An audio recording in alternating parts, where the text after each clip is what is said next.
Assalamualaikum warahmatullahi wabarakatuh. Sebelumnya izin memperkenalkan diri, saya Sofia Aziza dari kelas B Perbankan Syariah. Di sini saya akan mempresentasikan tentang pengertian, tujuan dan ruang lingkup tasawuf. Baik, kita mulai dengan asal-usul istilah tasawuf. Asal-usul istilah tasawuf berasal dari kata sufanah, rumput atau sayuran, sufah, kabilah atau identitas khas, sufah secari kain tak berharga, suf al-kofa, bulu atau rambut bagian belakang kepala, suf, wall, syaf, barisan saf solat, syafa, kemurnian, ahlul as-sufah, para sahabat Nabi yang miskin dan sehari-hari menempati tempat khusus di Masjid Nabawi, dan yang terakhir adalah sofos, hikmah atau kebijaksanaan Yunani. Baik, kita berlanjut ke definisi tasawuf. Di sini definisi tasawuf menurut para ahli ada 6 bagian. Yang pertama menurut Samnun, tasawuf berarti kau tidak memiliki apapun dan kau tidak dimiliki oleh apapun. Yang kedua menurut Abu Muhammad Al-Jurairi, yang berarti tasawuf meneladani akhlak Nabi Shallallahu Alaihi Wasallam dan menyingkirkan segala sifat hina. Yang ketiga, menurut Al-Junaid, tasawuf berarti kau bersama Allah Subhanahu wa Ta'ala dan terbebas dari ikatan-ikatan lainnya. Yang keempat, menurut Ma'ruf Al-Karhi, tasawuf adalah upaya untuk meraih hakikat dan tidak pernah mengharapkan apa yang ada di tangan makhluk. Yang kelima, menurut Asy-Syibli, tasawuf adalah duduk bersama Allah dan terlepas dari segala urusan.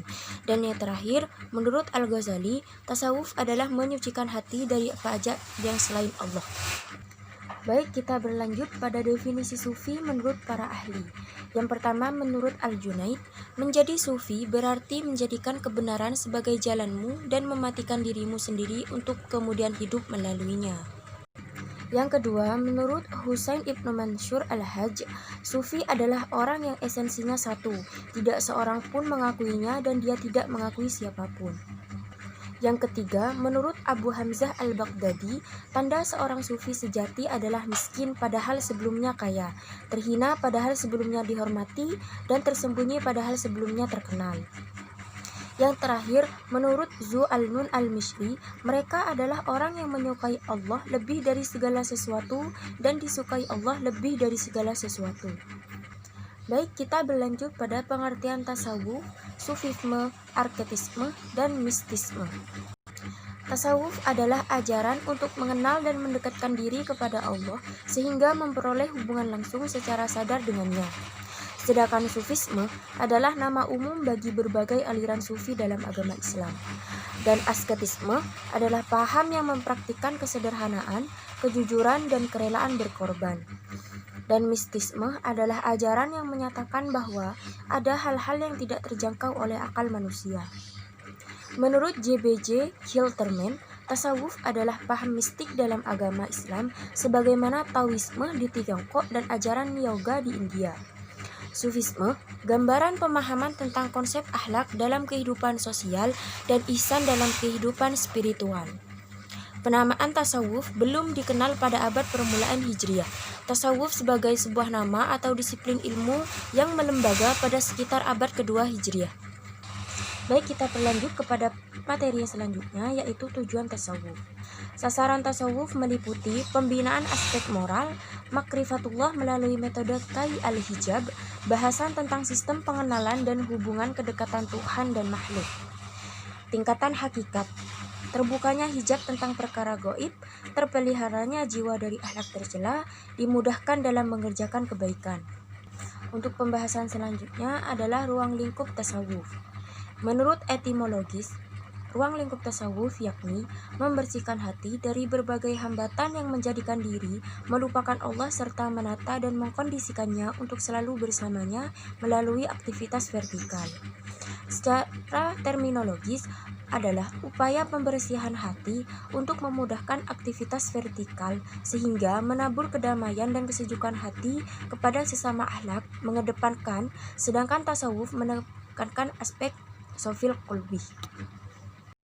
Secara menurut epistemologis, aktivitas vertikal yang berbentuk komunikasi kepada Allah yang terimplementasi dalam kehidupan sehari-hari. Komunikasi dalam bentuk syahadah, sholat, zakat, puasa, haji, dan komunikasi lain dalam bentuk zikir, takbir, tahmid, tasbih, dan lain-lain. Di sini ada 4 tingkat spiritual. Yang pertama syariah, thariqah, hakikoh, wilayah eksotoris. Mengapa makrifat tidak disebut? Ini dikarenakan makrifat adalah inti dari hakikat.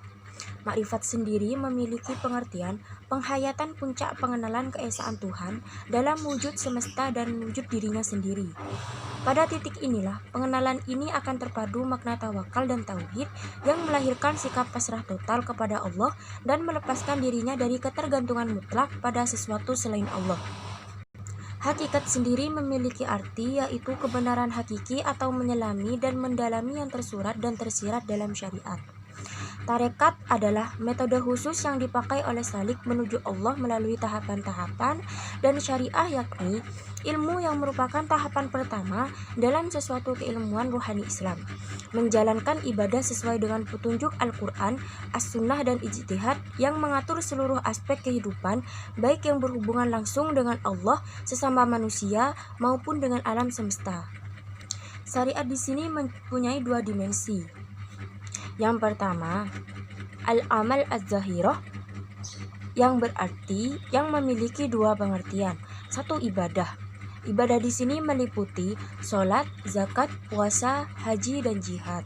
Yang kedua, muamalah, yang meliputi hudud, talak, jual beli, faraid, dan kisos. Yang kedua, al-amal al-batinah, al-amal al-qulub, maqamat tasdik iman, yakin, jujur, ikhlas, makrifat, tawakal, mahabbah, ridho, dan lain-lain. Baik, mungkin hanya ini yang dapat saya sampaikan. Kurang lebihnya saya mohon maaf. Assalamualaikum warahmatullahi taala wabarakatuh.